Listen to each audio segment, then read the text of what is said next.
Hello my dear students, ಹೇಗಿದ್ದೀರಾ ಎಲ್ಲರೂ? Welcome to Pallavi tutorials. ಮಕ್ಕಳೇ, ಎಲ್ಲರೂ ಕೂಡ ನಾಳೆ ಎಕ್ಸಾಮಿಗೆ ಪ್ರಿಪೇರ್ ಆಗ್ತಾ ಇದ್ದೀರಿ. ಭಾಗ ಬಿ ಯಲ್ಲಿ ರಾಜ್ಯಶಾಸ್ತ್ರಕ್ಕೆ ಕೇಳುವಂತಹ 2 ಅಂಕದ ಬಹುಮುಖ್ಯ ಪ್ರಶ್ನೆಗಳು. ಕೇವಲ 5 ಪ್ರಶ್ನೆಗಳಿಗೆ ಉತ್ತರವನ್ನು ನೀವು ಬರೆದರೆ ಸಾಕಾಗುತ್ತೆ. ನಿಮ್ಮ ಮಾದರಿ ಪ್ರಶ್ನೆ ಪತ್ರಿಕೆಯಲ್ಲಿ ಇರುವಂತಹ ಕೆಲವೊಂದು ಪ್ರಶ್ನೆಗಳನ್ನ ಗಮನಿಸಿ ಬಹುಮುಖ್ಯ ಪ್ರಶ್ನೆಗಳು 2 ಅಂಕಕ್ಕೆ ಯಾವುದು ಅನ್ನೋದನ್ನು ಕೊಡ್ತಾ ಇದ್ದೀನಿ. ಈ ಹಿಂದೆ ನಾನು 2 ಅಂಕದ ಬಹುಮುಖ್ಯ ಪ್ರಶ್ನೆಗಳನ್ನ ಕೊಟ್ಟಿದ್ದೀನಿ ಆಲ್ರೆಡಿ. ಅದು ಯಾವುದು ಅಂತ ಹೇಳಿದ್ರೆ ನಿಮ್ಮ 3 ಮಾದರಿ ಪ್ರಶ್ನೆ ಪತ್ರಿಕೆಯಲ್ಲಿರುವಂತಹ ಪ್ರಶ್ನೆಗಳು, ಅದರ ಜೊತೆಗೆ 2024ರ ವಾರ್ಷಿಕ ಪರೀಕ್ಷೆಯಲ್ಲಿ ಕೇಳಿರುವಂಥ ಪ್ರಶ್ನೆಗಳು ಹಾಗೂ 2023ರ ವಾರ್ಷಿಕ ಪರೀಕ್ಷೆಯಲ್ಲಿ ಅಂತ ಹೇಳಿದ್ರು ಟೋಟಲ್ ಆಗಿ 5 ಪೇಪರಿಂದ 2 ಅಂಕದ ಬಹುಮುಖ್ಯ ಪ್ರಶ್ನೆಗಳು ಯಾವುದು ಅನ್ನೋದನ್ನು ಕೊಟ್ಟಿದ್ದೆ.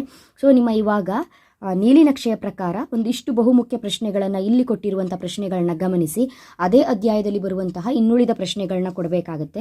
ಸೊ ಈ ರೀತಿಯಾಗಿ ಪ್ರಶ್ನೆಗಳನ್ನ ನೀವು ನೋಡ್ಕೊಳ್ಳೋದ್ರಿಂದ ರಾಜ್ಯಶಾಸ್ತ್ರದಲ್ಲಿ ಉತ್ತಮ ಅಂಕಗಳನ್ನು ಪಡೆದುಕೊಳ್ಬಹುದು.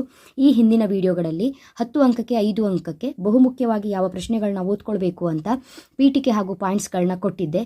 ಯಾರಾದರೂ ಆ ವಿಡಿಯೋಗೆ ಎಕ್ಸ್ಪ್ಲನೇಷನ್ ಬೇಕು, 10 ಅಂಕದ ಪ್ರಶ್ನೆಗೆ ಎಕ್ಸ್ಪ್ಲನೇಷನ್ ಇಲ್ಲ ಅಂತ ಹೇಳಿದ್ರೆ ಬರೀ ಪಾಯಿಂಟ್ ಬರೋದ್ರಂತೂ 10 ಅಂಕ ಕೊಡೋದಿಲ್ಲ.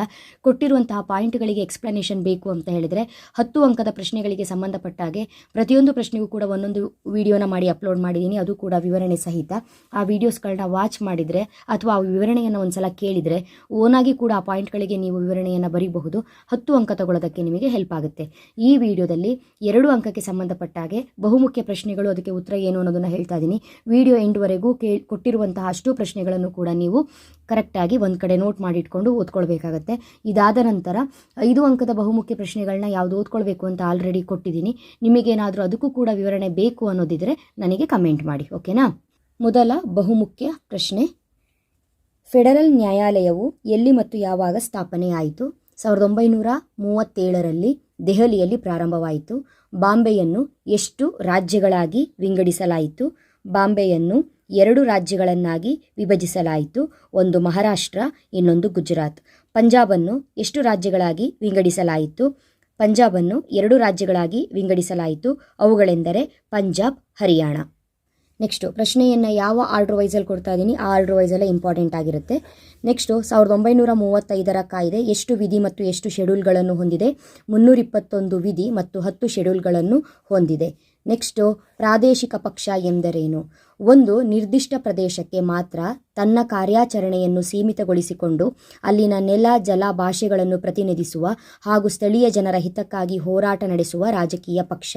ಉದಾಹರಣೆಗೆ ತೆಲುಗು ದೇಶಂ, DMK. ನೆಕ್ಸ್ಟು ಬಹುಪಕ್ಷ ಪದ್ಧತಿ ಎಂದರೇನು? ಒಂದು ರಾಷ್ಟ್ರದಲ್ಲಿ 2ಕ್ಕಿಂತ ಹೆಚ್ಚು ರಾಜಕೀಯ ಪಕ್ಷಗಳು ಅಸ್ತಿತ್ವದಲ್ಲಿರುವುದೇ ಬಹುಪಕ್ಷ ಪದ್ಧತಿ. ಉದಾಹರಣೆಗೆ ಭಾರತ, ಫ್ರಾನ್ಸ್. ಪ್ರತ್ಯಕ್ಷ ಚುನಾವಣೆ ಎಂದರೇನು? ಉದಾಹರಣೆ ಕೊಡಿ. ಮತದಾರರು ನೇರವಾಗಿ ಮತಗಟ್ಟೆಗೆ ಹೋಗಿ ಮತ ಚಲಾಯಿಸುವುದೇ ಪ್ರತ್ಯಕ್ಷ ಚುನಾವಣೆ. ಭಾರತದಲ್ಲಿ ಲೋಕಸಭೆ ಮತ್ತು ವಿಧಾನಸಭಾ ಚುನಾವಣೆ ಏನಿದೆ ಈ ಪ್ರತ್ಯಕ್ಷ ಚುನಾವಣೆಗೆ ಉದಾಹರಣೆ. ಮುಂದಿನ ಪ್ರಶ್ನೆ, ಪ್ರಾಚೀನ ಕಾಲದ 4 ಸಾಮಾಜಿಕ ವರ್ಗಗಳಾವುವು? ಬ್ರಾಹ್ಮಣ, ವೈಶ್ಯ, ಕ್ಷತ್ರಿಯ, ಶೂದ್ರ. ಡಾಕ್ಟರ್ BR ಅಂಬೇಡ್ಕರ್ ರವರ 3 ಹೆಸರಾಂತ ವಾಣಿಗಳಾವುವು? ಶಿಕ್ಷಣ, ಸಂಘಟನೆ, ಹೋರಾಟ. ಭಾರತದಲ್ಲಿ ಭ್ರಷ್ಟಾಚಾರ ತಡೆಗಟ್ಟಲು ಇರುವ ಯಾವುದಾದರೂ 2 ಸಂಸ್ಥೆಗಳನ್ನು ಹೆಸರಿಸಿ. ಲೋಕ್ಪಾಲ್ ಸಂಸ್ಥೆ, ಲೋಕಾಯುಕ್ತ ಸಂಸ್ಥೆ. ಶ್ರೀಲಂಕಾದ ತಮಿಳು ಜನರಲ್ಲಿರುವ ಯಾವುದಾದರೂ 2 ಗುಂಪುಗಳನ್ನು ಹೆಸರಿಸಿ. ಪುರಾತನ ತಮಿಳರು, ವಲಸೆ ತಮಿಳರು. ಮುಂದಿನ ಬಹುಮುಖ್ಯ ಪ್ರಶ್ನೆ, ವಿಶ್ವಸಂಸ್ಥೆಯ 2 ಅಂಗಗಳನ್ನು ತಿಳಿಸಿ. ಸಾಮಾನ್ಯ ಸಭೆ, ಭದ್ರತಾ ಮಂಡಳಿ. ಪಂಚಶೀಲದ ಯಾವುದಾದರೂ 2 ತತ್ವಗಳನ್ನು ಬರೆಯಿರಿ. ಶಾಂತಿಯುತ ಸಹಬಾಳ್ವೆ, ಪರಸ್ಪರರು ದಾಳಿ ಮಾಡದಿರುವುದು. ಮುಂದಿನ ಪ್ರಶ್ನೆ, ಮಹಿಳೆಯರ ರಕ್ಷಣೆಗೆ ಸಂಬಂಧಿಸಿದ 2 ಕಾಯ್ದೆಗಳನ್ನು ಹೆಸರಿಸಿ. ವರದಕ್ಷಿಣೆ ನಿಷೇಧ ಕಾಯ್ದೆ, ಬಾಲ್ಯ ವಿವಾಹ ನಿಷೇಧ ಕಾಯ್ದೆ. NDAಯ ಮಿತ್ರ ಪಕ್ಷಗಳನ್ನು ಹೆಸರಿಸಿ. Very important. NDA ಮಿತ್ರ ಪಕ್ಷಗಳು ಶಿವಸೇನೆ, ಅಕಾಲಿದಳ. ಅದೇ ರೀತಿ NDA, UPA 2 ಇಂಪಾರ್ಟೆಂಟು, 2ರಲ್ಲಿ 1 ಗ್ಯಾರಂಟಿ. UPA ಮಿತ್ರ ಪಕ್ಷಗಳು BSP, RJD, ಬಹುಜನ ಸಮಾಜವಾದಿ ಪಕ್ಷ, Rashtriya Janata Dal. Next important topic, ಬ್ರಿಕ್ಸ್ನ 2 ಸದಸ್ಯ ರಾಷ್ಟ್ರಗಳನ್ನು ಹೆಸರಿಸಿ. ಭಾರತ, ಚೀನಾ. ಸಾರ್ಕ್ನ 2 ಸದಸ್ಯ ರಾಷ್ಟ್ರಗಳು ಭಾರತ, ಶ್ರೀಲಂಕಾ. ಭದ್ರತಾ ಮಂಡಳಿಯ 2 ಕಾಯಂ ಸದಸ್ಯ ರಾಷ್ಟ್ರಗಳು ಅಮೆರಿಕ, ಬ್ರಿಟನ್. ಯಾವುದಾದರೂ 2 NAM ಸ್ಥಾಪಕ ಸದಸ್ಯ ರಾಷ್ಟ್ರಗಳನ್ನು ಹೆಸರಿಸಿ. ಭಾರತ, ಇಂಡೋನೇಷ್ಯಾ. ಭಾರತ ತುಂಬ ಕಡೆ ಇದೆ ಆನ್ಸರು, ಕರೆಕ್ಟಾಗಿ ನೋಡ್ಕೊಳ್ಬೇಕು. ವಿಶ್ವಸಂಸ್ಥೆಯ ಈ ಹಿಂದೆ ಒಂದು ಕ್ವಶನ್ ಕೊಟ್ಟೆ, ವಿಶ್ವಸಂಸ್ಥೆಗೆ ಸಂಬಂಧಪಟ್ಟ ಹಾಗೆ ವಿಶ್ವಸಂಸ್ಥೆಯ ಯಾವುದಾದರೂ 2 ಅಂಗಗಳನ್ನು ತಿಳಿಸಿ. ಯಾವುದ್ಯಾವುದು? ಸಾಮಾನ್ಯ ಸಭೆ, ಭದ್ರತಾ ಮಂಡಳಿ. ಅದೇ ರೀತಿ ಇಲ್ಲಿ ಮುಂದಿನ ಪ್ರಶ್ನೆ, ವಿಶ್ವಸಂಸ್ಥೆಯ 2 ಉದ್ದೇಶಗಳನ್ನು ತಿಳಿಸಿ. ಯುದ್ಧವನ್ನು ತಡೆಗಟ್ಟುವುದು, ಅಂತಾರಾಷ್ಟ್ರೀಯ ಶಾಂತಿ ಮತ್ತು ಭದ್ರತೆಯನ್ನು ಕಾಪಾಡುವುದು. 2ರಲ್ಲಿ ಒಂದು ಗ್ಯಾರಂಟಿ, ವೆರಿ ಇಂಪಾರ್ಟೆಂಟ್. ನೆಕ್ಸ್ಟು ಒಪ್ಪಂದಕ್ಕೆ ಸಂಬಂಧಪಟ್ಟ ಹಾಗೆ ಒಂದು ಪ್ರಶ್ನೆ ರೈಸ್ ಆಗುತ್ತೆ. ಯಾವ್ಯಾವ ಒಪ್ಪಂದ ಅಂತೇಳಿ 4 ಒಪ್ಪಂದ ಕೊಟ್ಟಿದ್ದೀನಿ, ಕರೆಕ್ಟಾಗಿ ನೋಡ್ಕೊಳ್ಳಿ. ಮೊದಲ ಒಪ್ಪಂದ ಪೂನಾ ಒಪ್ಪಂದ ಯಾರ ನಡುವೆ ಮತ್ತು ಯಾವಾಗ ನಡೆಯಿತು? ಪೂನಾ ಒಪ್ಪಂದ ಮಹಾತ್ಮ ಗಾಂಧಿ ಮತ್ತು ಡಾಕ್ಟರ್ BR ಅಂಬೇಡ್ಕರ್ ನಡುವೆ 24ನೇ ಸೆಪ್ಟೆಂಬರ್ 1932ರಂದು ನಡೆಯಿತು. ತಾಷ್ಕೆಂಟ್ ಒಪ್ಪಂದಕ್ಕೆ ಸಹಿ ಹಾಕಿದವರು ಯಾರು? ತಾಷ್ಕೆಂಟ್ ಒಪ್ಪಂದಕ್ಕೆ ಸಹಿ ಹಾಕಿದವರು ಲಾಲ್ ಬಹದ್ದೂರ್ ಶಾಸ್ತ್ರಿ ಮತ್ತು ಆಯೂಬ್ ಖಾನ್. ಪಂಚಶೀಲ ತತ್ವಕ್ಕೆ ಸಹಿ ಹಾಕಿದವರು ಯಾರು? ಪಂಚಶೀಲ ತತ್ವಕ್ಕೆ ಸಹಿ ಹಾಕಿದವರು ಜವಾಹರಲಾಲ್ ನೆಹರು ಮತ್ತು ಚೌವೆನ್ಲೈ. ಸಿಮ್ಲಾ ಒಪ್ಪಂದಕ್ಕೆ ಸಹಿ ಹಾಕಿದವರು ಯಾರು? ಸಿಮ್ಲಾ ಒಪ್ಪಂದಕ್ಕೆ ಸಹಿ ಹಾಕಿದವರು ಇಂದಿರಾ ಗಾಂಧಿ ಮತ್ತು ZA ಭುಟ್ಟೋ. ನೆಕ್ಸ್ಟ್ ಮುಂದಿನ ಪ್ರಶ್ನೆ, ಚುನಾವಣಾ ಸುಧಾರಣೆಗೆ ಶಿಫಾರಸು ಮಾಡಿದ 2 ಸಮಿತಿ. ಚುನಾವಣಾ ಸುಧಾರಣೆಗೆ ಶಿಫಾರಸು ಮಾಡಿದ 2 ಸಮಿತಿಗಳು ತಾರ್ಕುಂಡೆ ಸಮಿತಿ, ಇಂದ್ರಜಿತ್ ಗುಪ್ತ ಸಮಿತಿ. ನೆಕ್ಸ್ಟು ಸರ್ಕಾರವೇ ಚುನಾವಣಾ ವೆಚ್ಚವನ್ನು ಭರಿಸಲು ಶಿಫಾರಸು ಮಾಡಿದ ಸಮಿತಿಗಳಾವುವು? ಒಂದು ಪ್ರಶ್ನೆ ಇದೆ ನಿಮಗೆ ಮಾದರಿ ಪ್ರಶ್ನೆ ಪತ್ರಿಕೆಯಲ್ಲೂ ಸಹ, ರಾಜ್ಯವೇ ಚುನಾವಣಾ ವೆಚ್ಚವನ್ನು ಭರಿಸುವುದು ಎಂದರೇನು ಅಂತ ಆ ಒಂದು ಪ್ರಶ್ನೆ ಇದೆ. ಅದಕ್ಕೆ ನಾನು ಮಾದರಿ ಪ್ರಶ್ನೆ ಪತ್ರಿಕೆ ಉತ್ತರವನ್ನು ಕೊಡುವಾಗ ಹೇಳಿದ್ದೀನಿ. ಅದೇ ಪಾಯಿಂಟ್ ಮೇಲೆ ಇನ್ನೊಂದು ರೀತಿ ಕ್ವಶನ್ ಹೇಗೆ ರೈಸ್ ಮಾಡಬಹುದು ಅಂತ ಹೇಳಿದ್ರೆ, ರಾಜ್ಯವೇ ಚುನಾವಣಾ ವೆಚ್ಚವನ್ನು ಭರಿಸಲು ಶಿಫಾರಸು ಮಾಡಿದಂಥ ಸಮಿತಿಗಳು ಯಾವುದು? ತಾರ್ಕುಂಡೆ ಸಮಿತಿ, ವಾಂಚು ಸಮಿತಿ. ನೆಕ್ಸ್ಟು ಚುನಾವಣಾ ಅಭ್ಯರ್ಥಿ ನಾಮಪತ್ರ ಸಲ್ಲಿಸುವಾಗ ಕಡ್ಡಾಯವಾಗಿ ಘೋಷಿಸಬೇಕಾದ ಅಂಶಗಳು ಯಾವುವು? ಅಪರಾಧದ ವಿವರ, ಆಸ್ತಿಯ ವಿವರ, ಶೈಕ್ಷಣಿಕ ವಿವರ. ನೆಕ್ಸ್ಟು ಮುಂದಿನ ಪ್ರಶ್ನೆ, ಸಿರಿಯಾದ ಯಾವುದಾದರೂ 2 ಜನಾಂಗೀಯ ಗುಂಪುಗಳನ್ನು ತಿಳಿಸಿ. Arabs, cuts.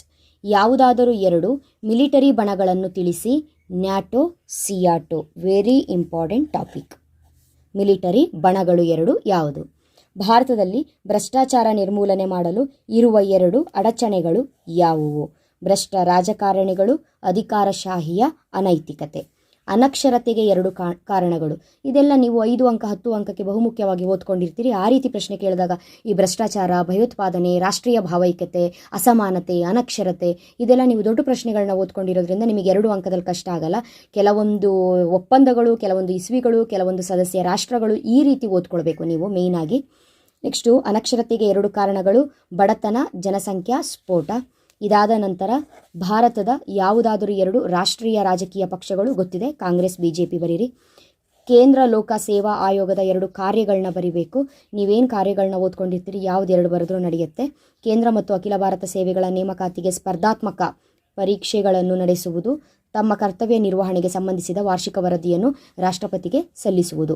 ಮುಖ್ಯ ಕಾರ್ಯದರ್ಶಿಯ 2 ಕಾರ್ಯಗಳು, ಇದನ್ನು ನೀವು 5 ಅಂಕಕ್ಕೆ ಓದಿರ್ತೀರಿ, ವೆರಿ ಇಂಪಾರ್ಟೆಂಟು. ನಾನು ಹೇಳಿದ್ದೀನಿ ಮುಖ್ಯ ಕಾರ್ಯದರ್ಶಿ ಹಾಗೂ ಜಿಲ್ಲಾಧಿಕಾರಿ ಇಬ್ಬರು ಕಾರ್ಯಗಳನ್ನ ಕರೆಕ್ಟಾಗಿ ಓದ್ಕೊಳ್ಳಿ. 2ರಲ್ಲಿ 1 ಎಕ್ಸಾಮಿಗೆ ಬೀಳುತ್ತೆ. ಮುಖ್ಯ ಕಾರ್ಯದರ್ಶಿಯ ಕಾರ್ಯಗಳು, ಜಿಲ್ಲಾಧಿಕಾರಿಯ ಕಾರ್ಯಗಳು. ಓಕೆನಾ? 2 ಇಂಪಾರ್ಟೆಂಟು ನೋಡ್ಕೊಳ್ಬೇಕು. ಅಲ್ಲಿ ಮುಖ್ಯ ಕಾರ್ಯದರ್ಶಿಯ ಕಾರ್ಯಗಳು ಒಂದಿಷ್ಟು ಲಿಸ್ಟ್ ಓದ್ಕೊಂಡಿರ್ತೀರಿ, ಯಾವುದಾದ್ರೂ 2ನ್ನ ಬರೆದ್ರಾಯಿತು. ಕರ್ನಾಟಕ ರೈತ ಸಂಘದ 2 ನಾಯಕರ ಹೆಸರನ್ನು ಬರೀರಿ. Professor MD Nanjundaswamy, ND Sundaresh. ಸಮವರ್ತಿ ಪಟ್ಟಿಯಲ್ಲಿರುವಂತಹ 2 ವಿಷಯಗಳನ್ನು ಬರೆಯಿರಿ. ವಿವಾಹ ವಿಚ್ಛೇದನ, ಕಾರ್ಮಿಕರ ಕಲ್ಯಾಣ. ಮುಂದಿನ ಪ್ರಶ್ನೆ, ಜಮ್ಮು ಮತ್ತು ಕಾಶ್ಮೀರ ರಾಜ್ಯವನ್ನು ಎಷ್ಟು ಕೇಂದ್ರಾಡಳಿತ ಪ್ರದೇಶಗಳನ್ನಾಗಿ ವಿಭಜಿಸಲಾಯಿತು? ಅವು ಯಾವುವು? 2 ಕೇಂದ್ರಾಡಳಿತ ಪ್ರದೇಶಗಳಾಗಿ ಜಮ್ಮು ಮತ್ತು ಕಾಶ್ಮೀರವನ್ನು ವಿಭಜಿಸಲಾಯಿತು. ಜಮ್ಮು ಮತ್ತು ಕಾಶ್ಮೀರ 1, ಇನ್ನೊಂದು ಲಡಾಖ್. ಮುಂದಿನ ಬಹುಮುಖ್ಯ ಪ್ರಶ್ನೆ, ಕೇಂದ್ರ ಪಟ್ಟಿ ಎಂದರೇನು? ಒಂದು ಉದಾಹರಣೆ ಕೊಡಿ. ರಾಷ್ಟ್ರೀಯ ಸಮಗ್ರತೆಯ ದೃಷ್ಟಿಯಿಂದ ಪ್ರಾಮುಖ್ಯತೆ ಪಡೆದುಕೊಂಡಿರುವ ವಿಷಯಗಳನ್ನು ಹೊಂದಿರುವ ಪಟ್ಟಿಯೇ ಕೇಂದ್ರ ಪಟ್ಟಿ. ಉದಾಹರಣೆಗೆ ವಿದೇಶಾಂಗ ವ್ಯವಹಾರ, ರಕ್ಷಣೆ, ಹಣ ಚಲಾವಣೆ. ನೆಕ್ಸ್ಟು ಪ್ರತಿಭಾ ಪಲಾಯನ ಎಂದರೇನು? ಅಭಿವೃದ್ಧಿ ಹೊಂದುತ್ತಿರುವ ರಾಷ್ಟ್ರಗಳಲ್ಲಿ ಪ್ರತಿಭಾವಂತ ವಿದ್ಯಾರ್ಥಿ ಸಮೂಹ ಹೆಚ್ಚಿನ ಹಣ, ಸೌಲಭ್ಯ, ಗೌರವ ಮತ್ತು ಪ್ರತಿಷ್ಠೆಗಳಿಗಾಗಿ ವಿದೇಶಗಳಿಗೆ ಹೋಗುವುದು. ನೆಕ್ಸ್ಟು ಅಸಮಾನತೆ ಎಂದರೇನು? ಭ್ರಷ್ಟಾಚಾರ ಎಂದರೇನು? ಇದೆರಡೂ ಕೂಡ ದೊಡ್ಡ ಪ್ರಶ್ನೆ, ಓದಿರ್ತೀರಿ, ಬರಿಬೇಕು. ಜಾತಿ, ಮತ, ಲಿಂಗ, ಧರ್ಮ, ಅಂತಸ್ತು, ವರ್ಣ ಮತ್ತು ಜನ್ಮಸ್ಥಳ ಮೊದಲಾದವುಗಳ ಆಧಾರದ ಮೇಲೆ ತಾರತಮ್ಯ ಮಾಡುವುದು ಅಸಮಾನತೆ.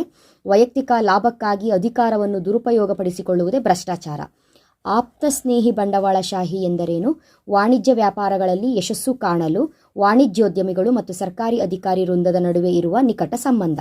ಪಟೇಲ್ ಸ್ಕೀಮ್ ಎಂದರೇನು? 5 ಅಂಕಕ್ಕೆ ಗ್ಯಾರಂಟಿ ಕ್ವಶನ್ ಓದ್ಕೊಂಡಿರ್ತೀರಿ. ಅದೇ ಅರ್ಥ ಏನು ಪೀಠಿಕೆ ಓದ್ಕೊಂಡಿದ್ದೀರಿ ಅಲ್ಲಿ ಇದನ್ನು ಬರೀರಿ. ಪ್ರಾಂತ್ಯಗಳ ಏಕೀಕರಣ ಪ್ರಕ್ರಿಯೆಯ 3 ಹಂತದ ಯೋಜನೆಯೇ ಪಟೇಲ್ ಸ್ಕೀಮ್.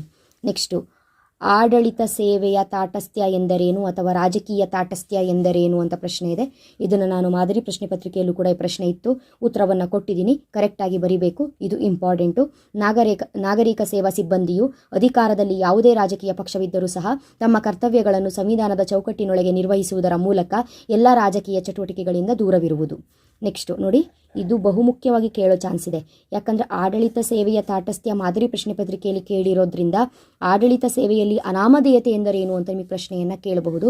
ನಾಗರಿಕ ಸೇವಾ ಸಿಬ್ಬಂದಿಯು ಹೊಗಳಿಕೆ, ತೆಗಳಿಕೆ, ಯಶಸ್ಸು, ಅಪಯಶಸ್ಸು, ಕೀರ್ತಿ ಮತ್ತು ಅಪಕೀರ್ತಿಗಳನ್ನು ಪರಿಗಣಿಸದೆ ತೆರೆಯ ಮರೆಯಲ್ಲಿ ಕೆಲಸ ಮಾಡುವುದೇ ಅನಾಮಧೇಯತೆ. ನೆಕ್ಸ್ಟು, ರಾಷ್ಟ್ರೀಯ ಭಾವೈಕ್ಯತೆ, ಇದನ್ನು ನೀವು ದೊಡ್ಡ ಕ್ವಶನಿಗೆ ಓದ್ಕೊಂಡಿರ್ತೀರಿ, ಅದನ್ನೇ ಬರೀರಿ.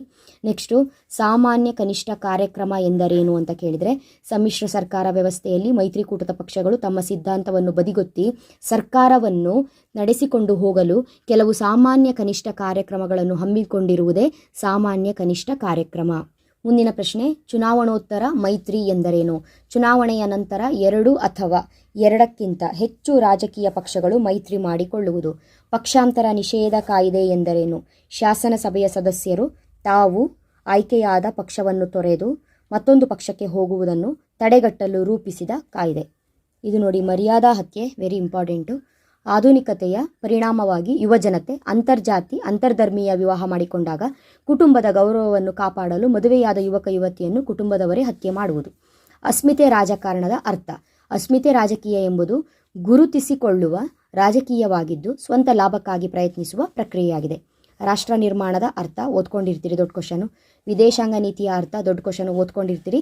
ಸ್ವತಂತ್ರ ರಾಷ್ಟ್ರವೊಂದು ಮತ್ತೊಂದು ಸ್ವತಂತ್ರ ರಾಷ್ಟ್ರದೊಡನೆ ವ್ಯವಹರಿಸುವಾಗ ಅನುಸರಿಸುವ ನೀತಿಯೇ ವಿದೇಶಾಂಗ ನೀತಿ.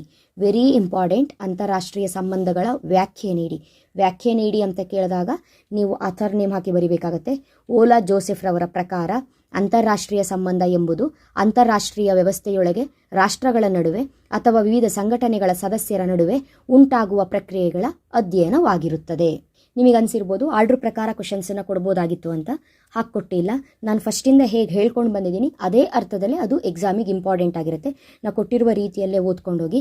ಇದ್ರ ಜೊತೆಗೆ ಮಾದರಿ ಪ್ರಶ್ನೆ ಪತ್ರಿಕೆಯಲ್ಲಿರುವಂಥ ಬಹುಮುಖ್ಯ ಪ್ರಶ್ನೆಗಳು ಮತ್ತೆ ಮತ್ತೆ ಮತ್ತೆ ರಿಪೀಟ್ ಆಗಿದೆ ನಾನು ಹೇಳಿರುವಂಥ ಪ್ರಶ್ನೆಗಳಲ್ಲೂ.